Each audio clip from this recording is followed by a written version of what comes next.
Сред дивите склонове край село Нисово, по течението на Лом в посока Писанец, се издига стара воденица, известна като Курдовата воденица. Място, за което малцина говорят. И още по-малко дръзват да търсят. В близост до воденицата има стар кайнак, зидан са камъни. От него започва пътят към тайната. 3 камъка стоят наредени, а на четвъртия има знак муска. Той не е случайен, той е ориентир. Под този камък, в земята, е скрит медник, пълен с злато. Но това е само началото. Нагоре по канарата се извисява изделан знак човек. Наричан Поляка. Единият му крак е сакът. И точно под този сакът крак, вградено в каменен зид, лежат 200 оки злато. Запечатани с каменна тапа в темела.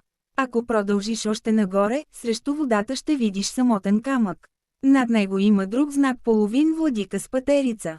Там, където свършва патерицата, в земята са заровени несметни пари, а в самата патерица се крие книга и безценни камъни. Но най-голямата тайна е между тях. Между Поляка и владиката, високо над канарата, има стар харман. Място, където някога са вършали самрадвика за боя. Под този харман има лисича дупка. Разбиеш ли я, ще откриеш вход.